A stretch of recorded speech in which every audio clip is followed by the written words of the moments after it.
All right, welcome to our March staff meeting. It is mid-March already. While you were waiting in the comment section, if you did your favorite thing about spring, and please make sure that you sign in the comment section. There's also going to be the sign-in sheet on top of the mailboxes tomorrow, so you can sign in there. We have some people answering the question. Favorite thing about spring, we got warm weather and not dark at 5 p.m. Yes, Miss Karen, I love it. My kids are outside playing until the sun sets. The nice weather and the flowers, says Madison E. The weather, says Miss Ruby. All agreed. I agree. So psyched for it to be spring. Favorite thing about spring is being outside and bonfire, says Cassidy. When my kids get bigger, I'm gonna do bonfires. But right now I have this deathly fear of like Mike, you're at him just face planting into a bonfire. Not pretty sight. Okay. So this is our March newsletter. And as you know, you got your little flyers today that picture day is coming up. It's picture week, but it's picture day for your crew.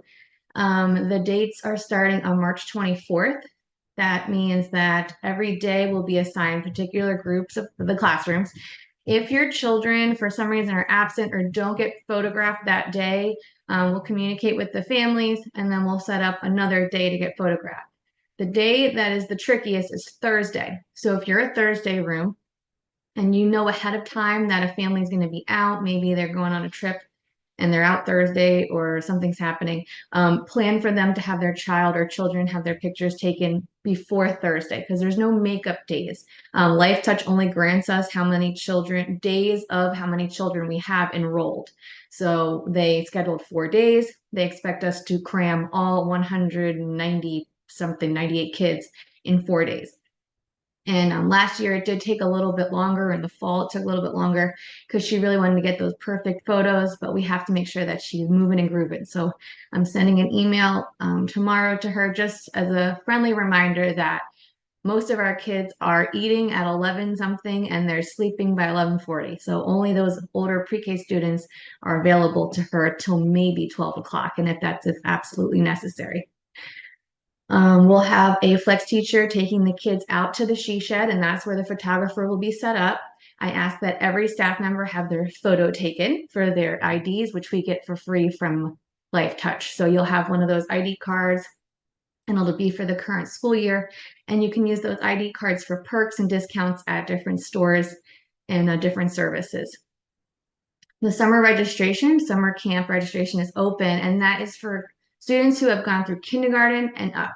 So they have to have completed kindergarten by this May and or this June, and they can register online. Right now, there's a wait list for Sneads Ferry Quality, but Holly Ridge Quality has a few more spots.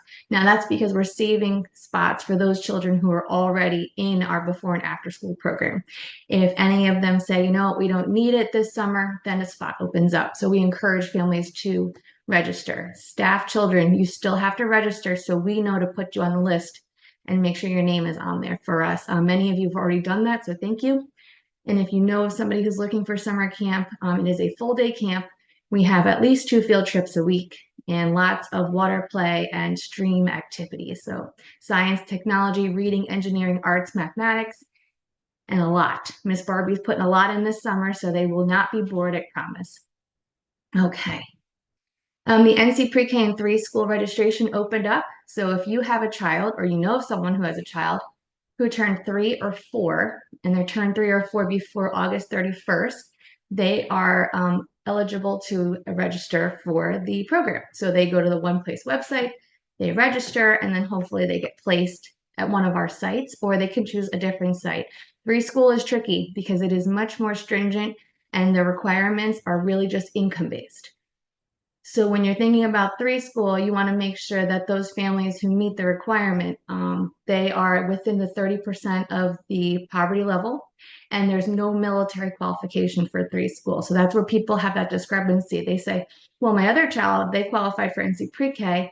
Why isn't this child for 3 school? And it's because the checklist that they use is a little different. Dates to remember, most of the month has passed already, but we have Parents' Night Out tomorrow and Picture Week. Oh, and then our spring festival is next month, and I want to make sure that if you choose to work the event, you know that you will be paid for the event to work that Saturday. So you'll be clocking in just on paper, and if you do work with us that day, setup begins for vendors at 10:30, and then the event ends at 3. Should be awesome. It's a big opportunity for our community to get to know the service providers and the programs in Onslow County. So things that they may not know about: military services for families, the title therapies, all different kind of therapies. We have a CPR and first aid instructor from the community coming, and a lot of vendors. We have at least one food truck, a coffee truck, 2 bounce houses, face painting, and trying to get a petting zoo, but it's a little tricky this time around. Super Staff Member of the Month, Miss Megan Hernandez. Through an even tone and caring attitude, she sets expectations alongside her teaching partner for her 3-year-old students. She thoughtfully guides each student towards success and professionally addresses families each day. She has become an invaluable asset with the young preschool team, so we want to applaud Miss Megan for working so hard and really contributing so much to that group of our 3s. So thank you to Miss Megan. Wonderful partner to Miss Cheyenne. And then Miss Nicole, we want to say congratulations to her for being a super staff member of February as well. She is tremendously supportive of her fellow toddler teachers and a team player in and out of the classroom. She shows great care when working with her students. She exhibits thoughtfulness and concern for each student's well-being when speaking with families, and a perfect match for her teaching partner, Miss Rachel. They are a fantastic team, and I know they complement each other very well. Having that kind of relationship in a classroom is essential to be able to really make sure that your children are well cared for and the educational environment in the classroom is quality. So I really appreciate both of them working so hard together. So congratulations. We want to welcome to our Sneads Ferry Quality and Holly Ridge Quality families Miss Brooke or Miss Brooklyn. She is a flex teacher. Andrea is a flex teacher. Stephanie M is a flex teacher, and Melissa O is a flex teacher. Now, this doesn't mean that these individuals will stay flex teachers, but the first 6 weeks, everybody is a flex teacher. They're getting to know different age groups. They're traveling around the buildings and making sure that they are well versed in where they feel comfortable and what kind of classroom management skills they want to pick up and hone in on to adopt for themselves. Okay, so you've seen these before if you've been with us, and I haven't done them in a while. I'm slacking, but I would really appreciate it if you joined me. Miss Madison E. had a great idea today, and I've been thinking about it too, so I appreciate her chiming in and sharing that maybe we should highlight each other and really praise each other from what you guys notice, because obviously I'm stuck in the office. Sometimes I do get to go to the classrooms, but most of the time it's to support a child or a teacher with a child or answer a question. I don't really get to be in the rooms and observe you guys. So you were copying awesome slips. We're going to print out a bunch of them. If you'd like to have some in your room, you're welcome to do that, or you can just go to the pull out little plastic drawer. I'm going to have them stored there under or above the thermometer in the front office, so you can grab them from there. And if you see something, say something positive. If you see something positive, we always, if you see something negative, please let us know so we can address it. If you see something positive and you want to praise a fellow coworker or teacher, please do that. So if you want to store them in your own classroom, you're welcome to. Otherwise, you can grab them from the drawer. And we want to make sure we acknowledge those who are going above and beyond, who I may not notice, Miss Ruby may not notice, or Miss Joyce may not notice. Hello. Okay. Reminders, I say this every time, but please make sure those lesson plans are initialed by Ms. Ruby or myself, and they are posted before Monday morning. Your menus and schedules are consistent. Spring might change your schedule slightly. Some people like to alter things in the springtime. If you want to change your outdoor time and flip-flop with your partner classrooms, you just have to have a conversation with them. I don't have a problem with that. For example, if we have room 3 and 9 and they say, oh, hey, you've had outdoor time at this time, could we have outdoor time at that time for the spring and then flip back in the fall, or just for a couple weeks and flip? You're welcome to do that, but there has to be an agreement across the board. If you need support with that, I'd be happy to join in. and have the conversation with you guys. But I don't mind it. You just have to make sure that there's an agreement and the schedules reflect that change. So if Miss Kim Sherry comes in and she says, well, it's outdoor time, but they're inside and it's not reflecting the schedule, we have to make sure that those are, they correlate. Your whiteboard should always be up to date. If you have a child who enters, I know my kids, we come a little late most of the time. And most of the time I do write their name on the board, but sometimes I might forget. And that's my miscommunication with the teachers, because if I don't do it one day, they might assume that I did it. And then their count is off. So just make sure you're always glancing at your whiteboard. A new child comes into the room, you've greeted them, you ensure their name is on the board, so Ms. Pam's counts are correct when she does lunches. On the back of your whiteboards, please make sure that your list of children are updated. We've had a lot of children move up recently, and we've had a lot of new children, which hasn't been the norm, but we had opened room 8, so an influx of new students came into the building, and then were placed in different classrooms. So just make sure on the back of your whiteboard, that list that you have, which came from the meal program list, is updated. Miss Joyce, I believe, copied them and she cut them. They're just sitting on her desk. So if you need the copy, let her know or let me know and we'll get it to you. So for administration, if you're over ratio during morning transitions, if people are dropping off and you go over, just call admin to room blank. I know some mornings when we have crazy call outs, Miss Rachel might even have to step into a classroom, so she may not get to you right in time. If you can handle the situation among yourselves and the other classrooms and distribute children within ratio, go for it, and then just address Miss Rachel later on, or Miss Ruby when she comes in, hey, we have to do this, and then they can address it and move the children where they need to be at that moment. But I appreciate everybody who steps in when they know it's pure chaos because we had 5 call outs. Supply list. Many of you have been very on top of this, but if you want things to be ordered, please make sure that I don't stress you out because I'm not ordering things that day. Okay, I'm ordering things before the weekend's over. So if you need something for 2 weeks from now, that's the best time to give me that supply list. Don't give it to me the week before and expect it to be delivered by Monday morning. So just plan accordingly. Writing 2 weeks in advance is my suggestion. Reimbursements, don't go on a shopping spree, ask first. I might even have things housed in the shed that is of an avalanche waiting to happen. There's so much stuff in that shed, so ask first, put it on your supply list. If we have it, we will give it to you. If I can order it, I will order it. And if I can't, I will tell you and be honest that out of our budget, or I don't see that it's going to be used consistently and it won't be very valuable. And I rarely say that, but some people, the wish list get a little crazy sometimes. The kitchen, many people have been very attentive, but making sure that you wash your hands if you're going to touch something in the kitchen.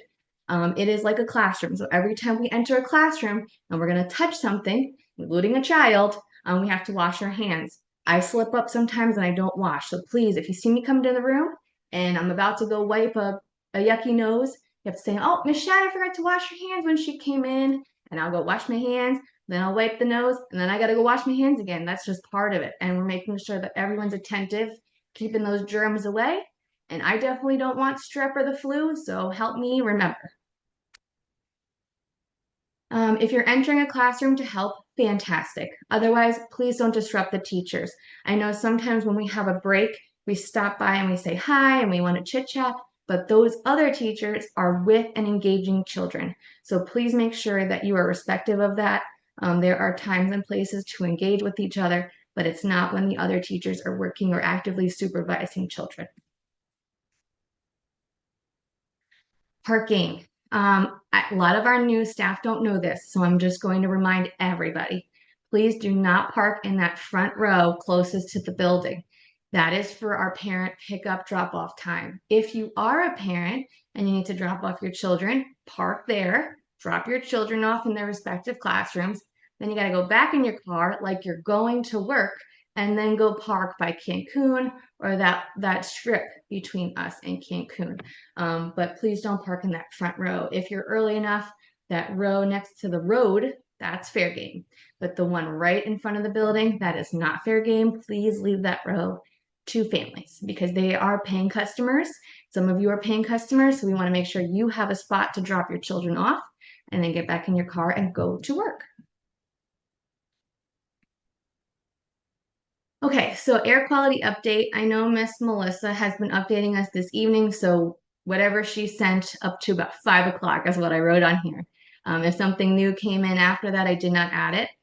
But I did want to share, if you haven't been keeping up with what's happening and you have the same concerns we all do about the air quality and the burning, the controlled burning that's been happening. Lots of Facebook group conversations, lots of ideas shared through Facebook, lots of actions taken from people and sharing what they did on Facebook. The whole goal is to make sure that the burning does not occur near our educational spaces, the middle school and our centers. So if they move the burns, if they schedule the burns at different times or days, those are the things that we're looking for. We don't want them to completely stop. We understand they got permits and they have a job to do, but we want to look out for the safety and the health of our children and our staff and our families. So that is our goal. Miss Fernandez called me today and she spoke with the contractors, but I only got through because I didn't get through yesterday. And they said it's going to be several more weeks and their hands are tied. And that's what she got. So she had the idea to get air purifiers and scrubbers in each classroom. It is a costly endeavor, but Joyce and I talked about it, and Ms. Fernandez's idea was to ask families to see if they'd be willing to donate. And then whoever does donate, that's fantastic. But to ensure that there's equity among the building and the classrooms, Joyce and I would cover the difference to make sure all 12 classrooms received the air purifiers and scrubbers. So that's option number one. Hopefully we don't have to go there. Hopefully they change the schedule and or move the burns. But that is something that we're trying to get done. Miss Barbie was kind enough to go reach out to see if leasing these air purifiers would be more cost efficient, since it is maybe 2 months long of an endeavor, and then we're going to have 12 air purifiers that we purchased sitting in storage after all of this. So leasing might be a more cost efficient way. We had parents requesting for their children to remain indoors, but they weren't explicit. So I'm asking, if you get that request from a parent, please send them my way. Is it they want their kid to stay indoors all the time now? Or is it when there's active burning, that kid stays inside? Because we do that for everybody. We understand a lot of children have asthma and some respiratory issues. So we want to make sure that we're taking good care of everyone and being very careful in what we do and how we go about it. And then Senator Lazara might contact Ms. Joyce tomorrow or Monday. Thank you to Ms. Melissa for contacting him and finally getting through. And hopefully we have good news to share with everybody coming soon. Okay, so on to some serious news. Lately, I've been watching and reading articles about teachers who are on personal devices or using personal devices in classroom spaces. At Sneed's Ferry, we've had we've had a few incidents where a teacher was messaging on ProCare or they were doing something teacher related, but they were actively supervising children, and then a kid fell or another child got hurt in some way, and then it wasn't seen. And if you watch the video, it looks like the teacher was texting or doing something else of personal use on their personal device. So I ask that you use your tablets only for pictures of children, communications with families. Anything you need to do is on the tablet. Your cell phones, your smartwatches are off and put somewhere safe. 5 feet above, in the locked closet, in your cubby, in your car, wherever you choose, that it is not tempting to you. Because I know I live on my phone too, and it's very difficult to be apart from it. When I was teaching for 10 years, it was in my purse all day, and they had to call the office to get in contact with me because I knew I wouldn't have been able to help myself. It was sitting out on my desk. I ask that you guys really take this seriously. I don't want an incident to happen and you knew that this policy was in place, you knew what the repercussions would be, and then we have to take action. I hope no one gets hurt under our watch, but without us actively supervising, it's more likely to happen because you can't catch something before it happens. It would have happened, and then you're playing cleanup, right? You're kind of going after the fact. We want to be proactive.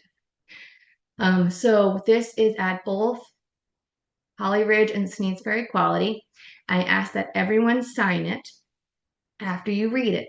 If you have a question or a concern, come see me and I will go through those questions and concerns with you. But the first incident will result in a written warning. We used to do a verbal warning, but that really didn't get us anywhere. And at that point, a child was already injured or something happened. And that's why we were going in and seeing that someone was on their cell phone after watching the video. So I'm not usually going to catch you in the act walking by in the hallway. I'm going to see it when I'm reviewing a video because an incident occurred. And then the second incident will result in being sent home for the day, which I've never had to do, but I hope I never have to do it also. And then the third incident will result in immediate dismissal. And that is so severe, but I'm hoping that with this policy, everyone takes it seriously. If you need to give the office phone number to all your emergency contacts, we will run you that phone. And text messages and things that you have to stay up on, say you need to get a message because you're actively waiting for the doctor to contact you. Ask for a bathroom break, take your phone and go check your messages. That means you're not actively supervising children. I just ask that you don't do it when you're in the classroom or on the playground with children. Please. Being overstaffed. It's such a luxury, isn't it, when everyone's there at work? And unfortunately, we've had a lot of the flu, we've had strep, we got all kinds of crazy stuff happening. Unexplained fevers, like kids getting 104, 105 fevers and nobody knows why, there's no other symptom. So we want to make sure that obviously when you're sick, you're sick. When your kids are sick, you're staying home with them. But there's excessive callouts in avenues that are not illness related. And if you know you're going to be out, please let us know 2 weeks in advance. We can plan for coverages early in the morning. We can make sure that there are enough teachers for ratio at those times. That's my biggest concern is when we have, goodness gracious, one morning it was like 5 callouts and 4 people already out, or 5 callouts and 5 people already out, I think it was. And it was insanity. I don't even know how they made it work. I'm sure they didn't. They just didn't tell me all the ugly parts. But if we knew that those people had planned doctor's appointments, emergencies, that the night before even, I can contact staff to come cover the next morning if I know about it the evening before. I'm not feeling well. I had a fever this evening. We're just going to plan ahead. We're going to make sure that your shift is covered, especially if you're a person who comes in before 7:30, 8 o'clock, because those are essential times in the building. We want to talk about wandering staff. When we are overstaffed and it's a beautiful thing and you have 3 teachers in the classroom, it doesn't give a teacher permission to wander. Finding some copies to be made. They're going to go and cut this out. I'm going to laminate this one thing. I'm going to go to the bathroom 5 times. I'm going to go out to my car and then I'm going to go out to the bathroom and then I'm going to go make a cup of coffee. I understand. The coffee maker's there and you are welcome to use it. But we have people who are doing this twice in a morning. We have people who are stopping to chit chat but not ask a question pertaining to work. And I want to make sure that those other individuals in the room don't feel like you're escaping. We have to make sure that your children are being taught effectively. All 3 teachers are in the room and you all have a mission. You have a goal, you have a job. That's why 3 teachers, use them effectively. Everyone should have the teacher A, B, C chart, and we should know exactly what's expected. You're lucky enough to have a flex teacher in your room, put them to work while you're at work. You're with the small group, they're going to go into blocks with this small group, and you tell them to ask those open-ended questions on the flip cards so they have something to do that's productive with your students. If you just want them to rotate the room while yourself and your co-teacher work with children in small group, go for it. Whatever the plan is, everyone has a mission in the classroom. If you have children who severe behavior needs, or maybe they're biters, and you want to be their shadow that day, then you're going to be the shadow, and your co-teacher and the flex teacher, they have assigned duties in the classroom. So just using everybody and their time effectively and efficiently. Because every room wants that extra support, and when you don't have it, you really feel it. So please use those extra supports because they're valuable, and we make sure we're overstaffed so you guys don't feel it when we are down 10 people, hopefully. Open door policy. Please come in and share your concerns with us. But a better way to do it would be give me a heads up. Hey, can I talk to you tomorrow? Or hi, this morning. Can I talk to you when you have free time today? And then I will grab you when I have someone to come cover for you. Whereas when some people ask for a bathroom break and then they come talk to me and we may be talking for 20 minutes, that wasn't planned. So that person covering your bathroom break has no idea where you went. Your co-teacher doesn't know what's going on, and you're gone for 20 minutes because you had something you wanted to address. I want to talk about that topic. I want to make sure you are heard and we address the issue, but make sure that I know ahead of time and make sure I can get that all set up so I can give you my undivided attention and you don't feel like I'm rushing you out the door if something's about to come up, because a lot of things happen throughout the day. We have interviews. I may have scheduled with somebody else, but I want to make sure that you get your time, you feel valued, and you feel heard. Summer positions. This is your opportunity to share with us that maybe you want a little change. Maybe you are working with those preschoolers and you're like, hey, toddlers, I'd like to know what that's like. And we put you with toddlers. Now, it may not be possible, but we want to hear what your desire is.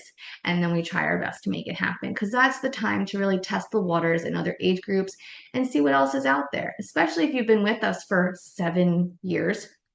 7 years, and you really haven't ventured outside of your comfort zone, and you want to see what it's like in other spots, or maybe you want to flex in the summer. That's your opportunity to go around and cover and see what else is out there without that commitment. So just let us know. And the schedules, I will tell you now, when Miss Ruby, Miss Joyce, and I work on the summer schedules, your schedule may change slightly, and that is to accommodate for the new schedule of when children will be dropped off in the morning and picked up in the evenings. Some kids become late risers in the summer, but some also become early birds because their parents' schedules change. So just keep that in mind. It might be a slight shift. Oh, and if you're going on vacation, just let us know. Let us know as early as you can, because those days are filling up. Everyone's going to have fun this summer. I see a lot of people out and taking advantage of their time. I want you to take advantage of that time. It is your time, but please let us know ahead of time. Don't tell us the week before, oh, I'm flying away and I'll be gone for 2 weeks. And we already had 4 people out and we didn't plan for subs. And we just want to make sure that everybody doesn't feel it when you're out. We want to make sure that everything runs smoothly and no one feels the stressors. If we feel the stress, that's fine. I don't want you to feel the stress. Classroom management tips. We already talked about the ABC charts. Shout your praises to all your students, even the itty bitty ones. If they are sitting nice and still and waiting for lunch for that 1 or 2 minutes, oh, look, you're sitting so nice. Your hands are on the table. You're sitting patiently and waiting. You can wait. And then you go and praise them. Oh, who else can wait? Hands on the table, feet down, chair pushed in. So many of them will start mimicking the one child you praised. And then you're highlighting that child, and you can start highlighting the other ones who follow suit. And they're seeing the expectation modeled by another child. And then you just keep going with those things. Oh, you're waiting in line so patiently. It's a lot of waiting. That's like the big deal, I think, is growing to learn how to wait and patience. So anytime you can praise a child who you know is extra wiggly, or the one who likes to go and fiddle instead of waiting online, and they wait and they're patient and their hands are by their side, highlight it. Sing their praises. All right. When we're guiding children, we want to make sure we always use a flat hand. We're not going to grab children by their arms or their hands and pull them, because it will not end well. They will resist. There is never a time when you grab a child's hand to bring them somewhere and they're already in a state, an emotional state, or a state where they are just trying to be defiant. Their power of no is happening. They're not going to go willingly with you. So that flat hand on the back to guide them is great. But most of the time, if they are as stubborn as some of the ones I know, like Mikey, they will drop to the ground. And then that's that, right? They won. They didn't win. You're going to wait them out. But they've dropped their bodies to the ground. And now their fit is on the ground. So we are going to wait. We're not going to pick them up if they're preschoolers or older than 2, because it's not good for your body and it's not good for their body. Things might happen. So we're going to wait them out. We're going to reassure them, when you're ready, I will come help you. When you're ready, we can work together to clean up the mess so you can go outside. So you're telling them what comes next. Even if they're like a dead fish on the floor, they know what your expectation is.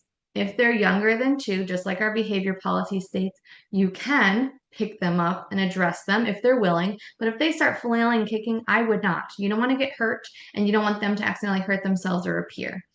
But making sure that those peers are away from the situation is key. We don't want anyone injured when a child is in a fit, because they are not thinking about what's around them, right? They're just flailing and exhibiting their frustrations physically.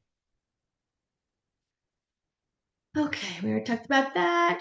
Take a deep breath yourself when you're about to address a child who is using the power of no and defiance, because sometimes it just gets right under your skin. It's that special button that gets most of us. So take a deep breath.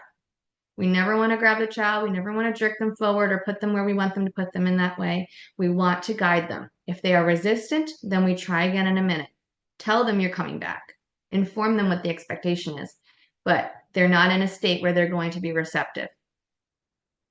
And always radio for admin if you're in a situation where you've either reached your limit or you're at a point where I have just tried all these different strategies. I have been consistent. I have stated the expectation. I've waited, and they still are waiting me out. And now I have to go with my children outside or something to that effect. We will come in. Just call for us.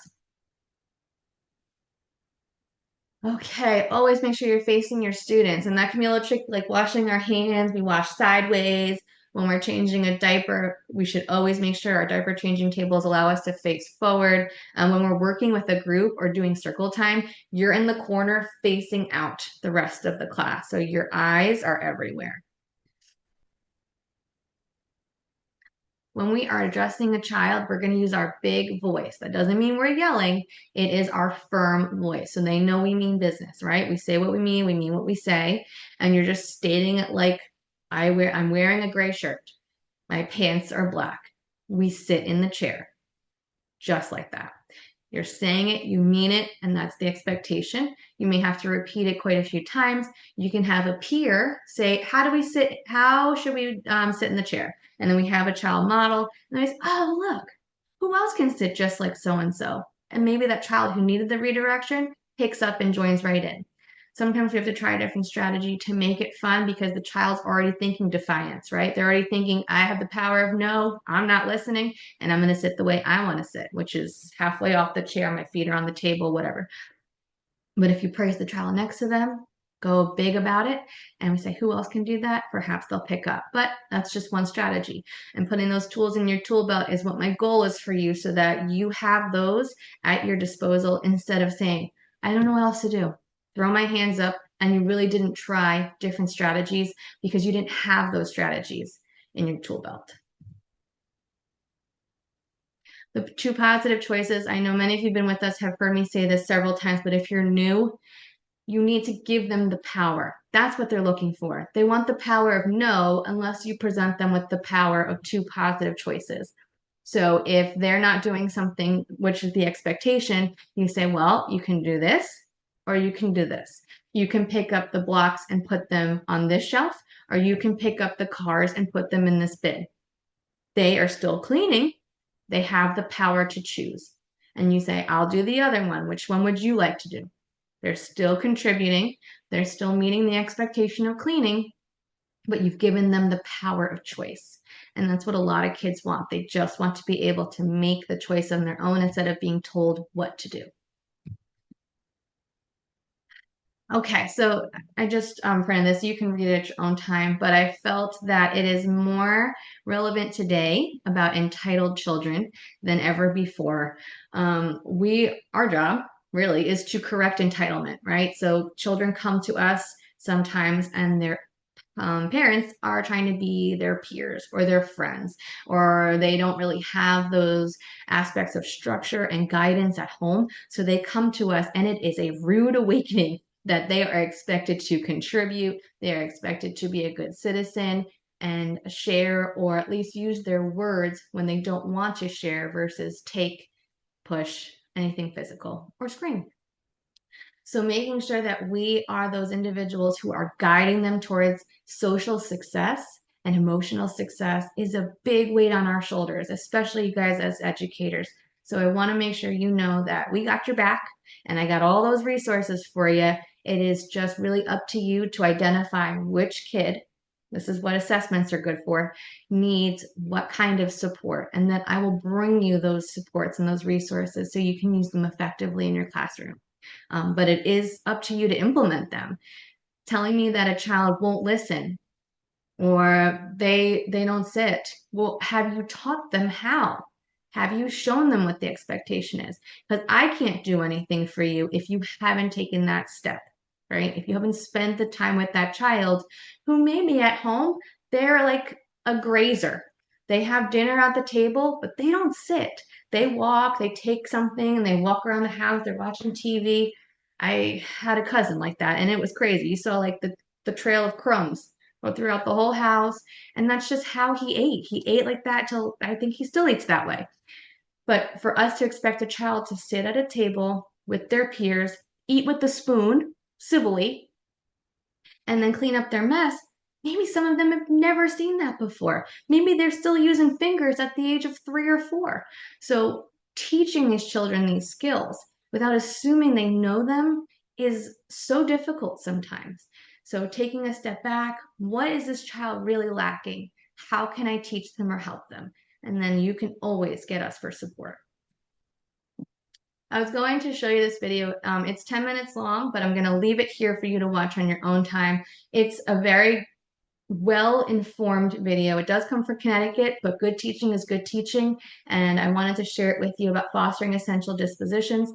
It has several different steps, real videos of classroom interactions. So I encourage you to watch it.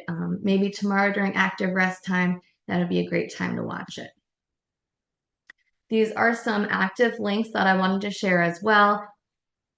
They are full of wonderful resources and videos, like I said, of real interactions with teachers and students. And that's what we want to see. We want to see it happening in real time. I can tell you all day long, this is what you should do, but you want to see it. You want to see it in a real classroom and how it transpires when a teacher implements it. Sometimes it's not pretty, but they are consistent, persistent, and then they keep working with the child. And that's what really matters, is that you don't give up, because that kid, they will be as stubborn as anything. They will keep it going, and you just have to keep going longer. You have to keep with it. Some of these have videos with toddlers and infants as well, which like I say, is always very rare to find. And so that's valuable video information and trainings for you. I encourage you to watch them. The whole video series has tons of things about real teachers. They show what happens in the classroom, and then they have the teacher in an interview reflecting on what just occurred and how they would do it differently, or what they were thinking at the time and what happened afterwards. So it's very valuable for us to see these interactions, and then maybe you pick up something you want to try in your own classroom. Okay, so that brings me to end of the year assessments, end of the year because we're year round, but our preschool graduates, those are the ones who we want to make sure that we have this assessment data, especially for them as they go to kindergarten. Every other classroom, you are doing your ASQs. So every age group, you're doing ASQs in the month of March and half the month of April. No, most of the month of April. Yeah, because we're going to do conferences in May. So you have a lot of time to complete these assessments. Please make sure you're thoughtful about how you collect your observational data. If you want to do it all on ProCare for the first time, I have here, yep. I have different links for you. At the bottom, there's a video that shows you how to collect data. So if you're new to being a classroom teacher, or maybe you need a refresher, that link at the bottom here tells you about how to do data collection, different strategies, quick ways to do it, because we don't want to work harder, we want to work smarter. So they say, with that tablet, take a picture, write a note about what it was, and then a couple weeks later, you can show growth on the same kind of skill or strategy for that same child. And ProCare is a perfect place to store those things. When you go into ProCare, and I just want to show you very quickly, where are you? Okay.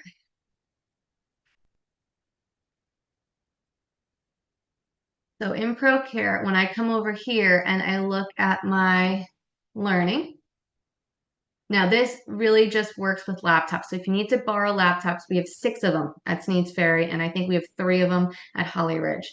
So we're going to go to assessments, and this is for every age group, but they do have different milestones. And you can go through and you can pick what specific, so say I'm doing infants, and I click it down and it looks overwhelming. You do not have to do all of these. But what I want you to do is look through and decide, okay, so I'm just going to use their sense of construct knowledge about the world around them. And they do. They look at things and they're observing the world around them. You see that every day with infants, especially those little active ones. So in that milestone, we're going to go ahead and click where they are. Oops. Oh, I did the wrong one. Sorry. All right, let's do Adam because I don't want to mess up another kid's thing. So here's Adam, and I'm in here, and I'm just going to click. If I didn't observe it, I don't do that. That's nonsense because it's a waste of time. But if he's proficient in this, and I want to say yes, put it in all subdomains, and these are all the subdomains that he's proficient in all these. And I can go back and I can say, you know what? He can't really recall information to use it for new situations and problems just yet, so he has limited knowledge. And then we don't want to do it with everyone else. So just let that one's limited. And I can go through and I can go ahead and mark these different domains. But if you find that's too overwhelming to get started, because it looks nice, short, and sweet here, but then when you expand them, they look a little lengthy. But it's for a whole year. So next year, I'm going to show you which specific ones we're going to address each month.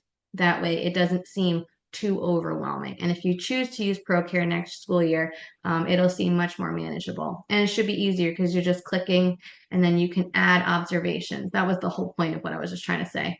But your observations would appear here. You can create a new activity observation based on this domain. And then when he's in class, you can show a photo of him in action working on this specific goal, and you can show an observation of what you saw for him. Okay. And you just click the little milestone after you write your description of what he did. And you can do your whole class. Your whole class address this milestone, this goal, and that's how you kind of address them all at once. And those 2 or 3 children who did not show proficiency and are limited in their knowledge, you save those 3 and you do them separately. And then you write your description as of why right here. So when it comes to time to speak with parents, you click View Portfolio. And Adams is probably just the ones I was playing around with. But this will be what was actually observed. So see, it gives you the domain, and then he was proficient. And all the proficient. And then I can put notes in and the observations like we said before. So I wanted to share that with you. Some of you feel like you want to be go-getters and do that. That's wonderful. Otherwise, ASQs, we've done them before, and they're very straightforward. And we'll print them for you. Okay.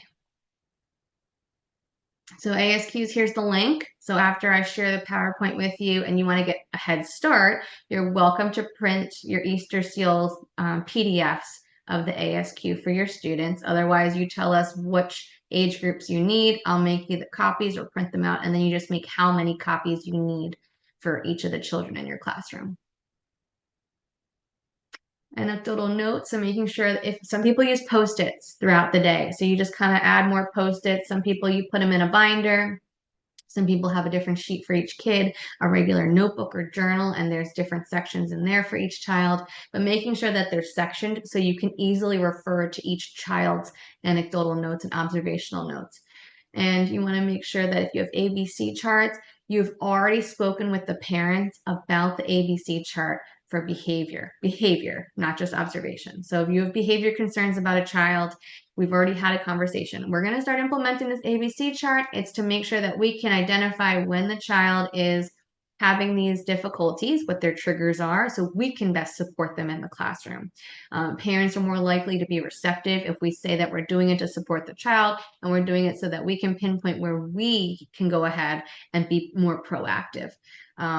Ruby and I are going to make the little signature page now so parents can sign that they are aware of the ABC chart that's about to be implemented for their child.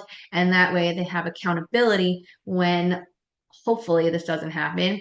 But if it comes to the point of dismissal, we have a paper trail of we initiated the ABC chart because the child was exhibiting these behaviors. We went through with the ABC chart. We tried to make sure that the therapies were in session, that the support services were there, the parents were on board, everything was in place, and there was some kind of hindrance. Maybe they never signed up for therapies. Maybe they were not supported from home, and we didn't see any progress. And the child became at a point where they were still injuring their peers, teachers themselves. Maybe they were extremely defiant and dangerous. We want to make sure that we have done everything we can to support that child, trying to get the parents on board. And then at the end, if we do have to dismiss, we have all the paperwork. We have the agreement for the ABC chart. Portfolios, some people do folders for every child or a little file folder, the manila folders. If you need something, just let me know. Otherwise, a binder and like little sections for each kid so that their ASQs and some of the classroom work that you want to display and show to parents when you have your conference are there. And it shows the progression and their growth throughout the time with you. Conferences will be in May. And then you can give these portfolios to the next teacher. So if you have a plan, like say my 3s and 4s teachers, they all want to do file folders, manila folders that they keep in their own file box. That's a great way to make sure that the transitions are consistent among different age groups and classrooms. But to each his own, as long as the items are there for the children. I don't care how they're organized when each particular teacher has their own strategy. And then this video is what I was just talking about. It gives you the information about ProCare in a much better way than I just did it, but it gives you step by step on how to implement the milestones and make sure that you're tracking the children's growth on there by clicking and observing and putting in pictures or little descriptions. Okay, so we want to make sure every child has at least 3 pieces of evidence. If you have an infant or a toddler in your room, those pieces of evidence could just be a picture of them doing tummy time. In the toddler room, it could be that they are manipulating puzzles or they're using their fine motor skills to put those Duplo Lego blocks together. Whatever the case may be, you have some kind of documentation or you just wrote about it, that they were able to put pieces together of the Duplo blocks, and they did it successfully with a stack of 4. So this is the pictures and different things like that. I would store them on ProCare so you can easily access them for each child when you're speaking with the parent and refer to them. If you're a new teacher, you may definitely, I encourage you to ask the seasoned teachers their different methods on how they collect data and how they make sure that their assessments are done on time. And if you want referrals for specific children, please come see us so we are aware that the referral is taking place in case the therapy services or the parents have questions for admin. We want to make sure that we're all on the same page and it doesn't just come as a surprise that, oh, the teachers had this ABC chart, they had referred us for therapies, and we haven't been included yet. So just make sure we're informed because we're here to help with the process. All right. Sitting on the shelving, sitting on anything without engaging with children, please refrain from doing that.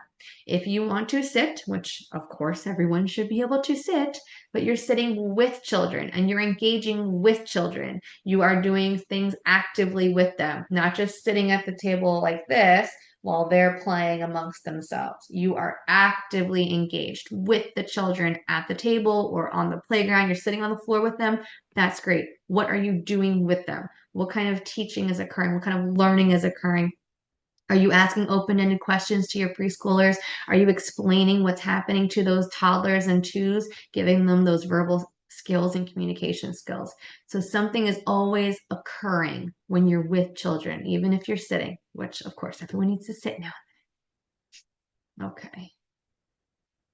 If a parent at pickup, now I haven't had this happen or heard about it in a while, but if you have a parent who wants to have a lengthy conversation, which would be considered a conference at the end of the day, we want to make sure that we divert them to conferencing time. So, oh, I want to give you my undivided attention. Why don't we set up a phone call for tomorrow or the next day?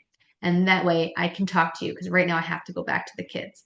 They should not be offended because you want to be with your students. You want to make sure everybody's safe.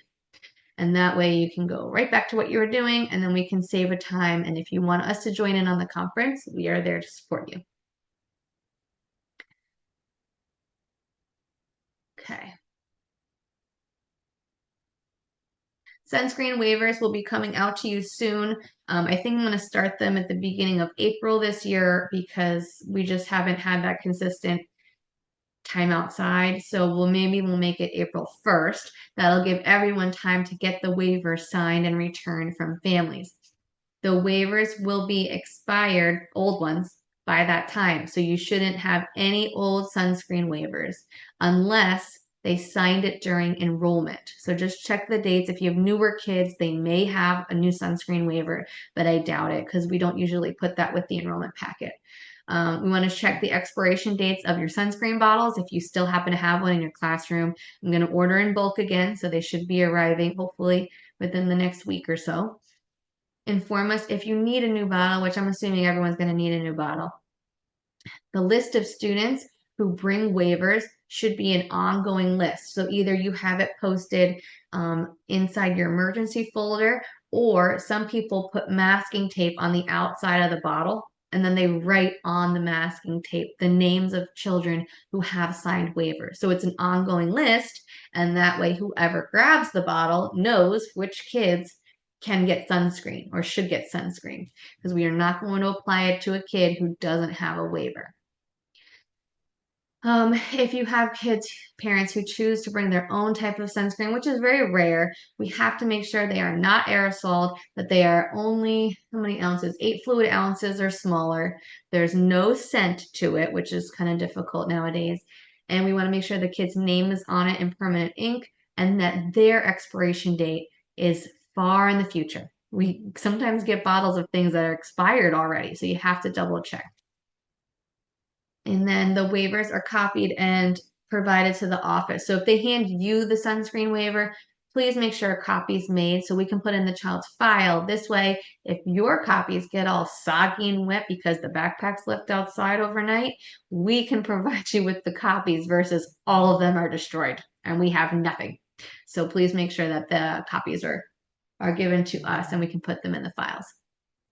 And I encourage you guys to put them in a Ziploc bag. So if it does go out into the elements, they don't get soggy and ruined. They are protected by your Ziploc baggie. All right. Meal program reminders. Miss Sam from Cape Fear came and she did her review. We want to make sure that everybody's forms are completed at point of service. So while you're serving the food within that time period, we should be marking who was offered the meal, who was served. If a child brings their own food and they've opted out, so they have to, let me get to that part. So if they have an opt-out form, you will know they are on the opt-out. It's very rare we get a kid who opts out because that means the parent has to bring all the components for breakfast, lunch, and snack. And a lot of parents don't want to do that because it's a lot. It's a lot to put in a lunchbox. But to meet the requirements of CACFP, they have to bring all those items. Otherwise, they can't be an opt-out. They got to be an opt-in. So if those children are bringing in their opt-outs, you don't mark them. I learned conflicting information, but this is the straight story. You don't mark them if they are an opt-out student because they're non-participants. But if you have provided the meal to them, components of the meal to them, then they are marked for that day and for that meal. If you have a child whose parent said, oh, my kid can't drink milk, they're going to drink water, they have to have a doctor's note.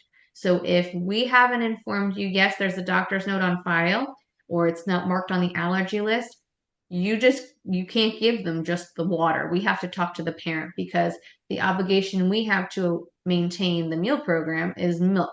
So there's conflicting information. I'm not saying don't serve the milk, but we have to pause and we have to say, okay, we're not in compliance. We need the doctor's note. And parents will very quickly get that doctor's note if they know their child will not, they have to bring their own stuff. They have to store their own milk at that time. Now, if they choose a different milk than what we serve, so say they choose almond milk, they have to have a parent waiver. So the parent just has to write a little note. But if it's water, they have to have a doctor's note. And I think there's one more.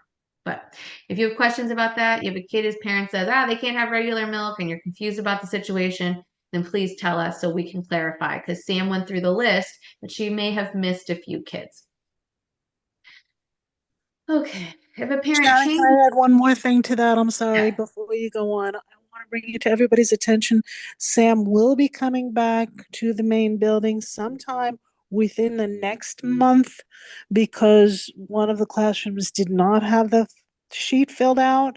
So now she has to come back again. So I want everybody to be prepared for that.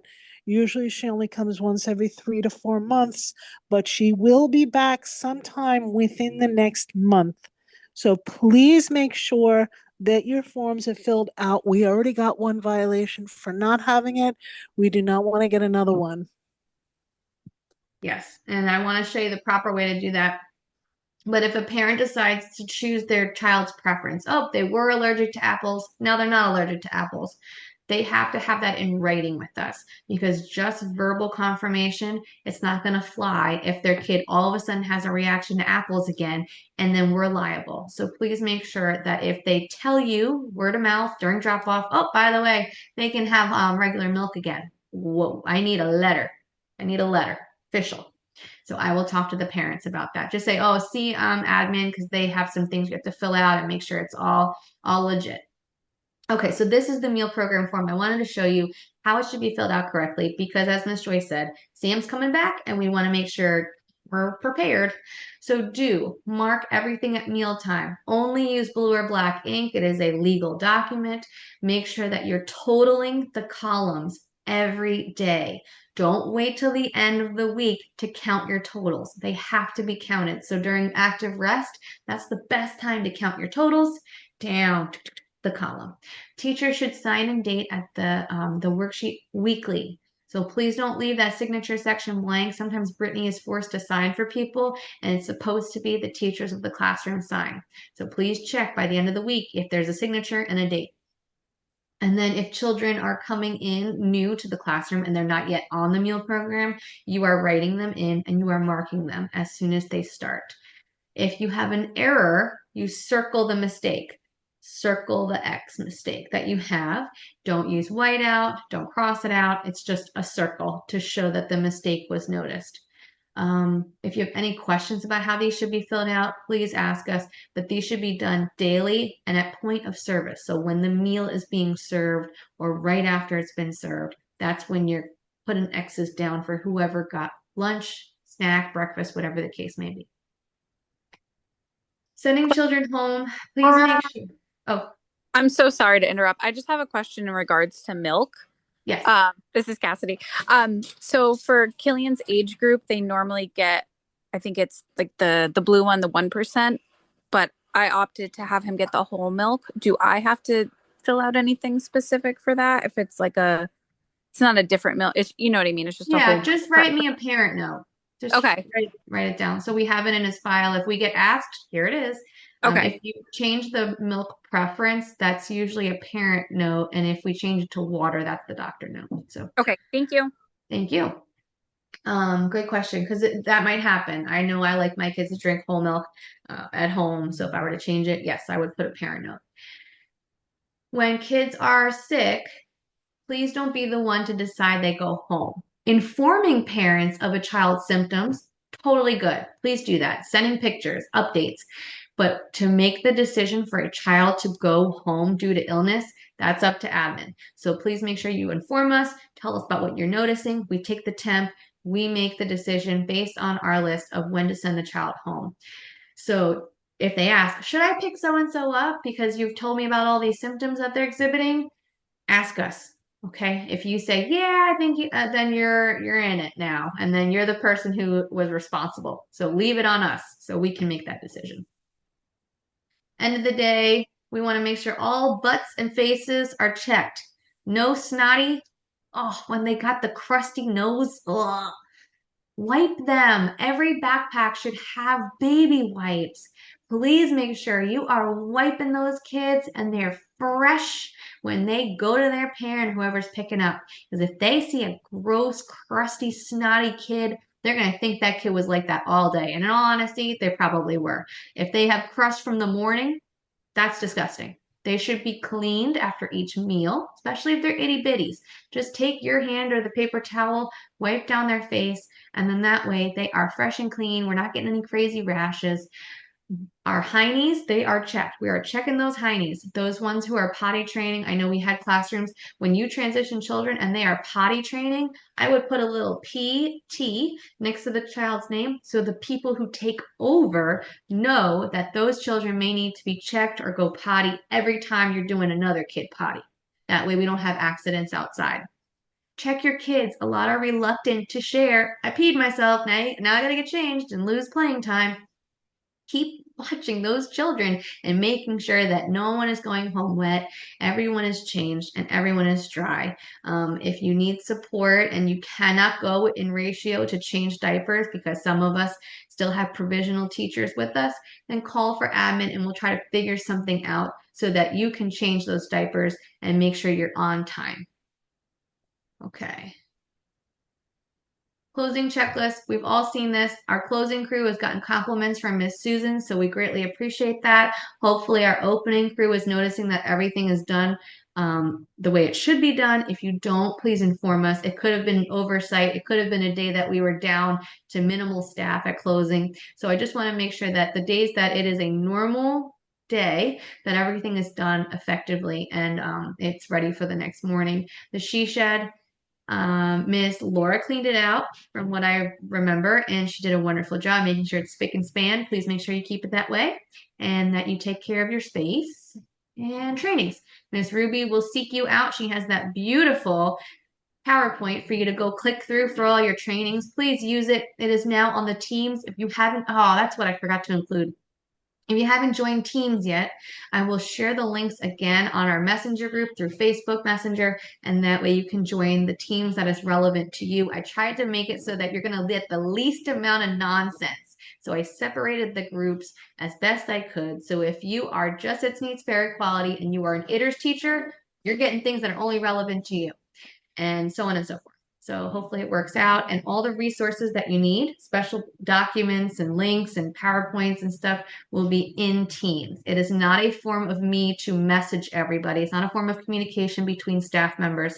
That's what the Facebook group is for.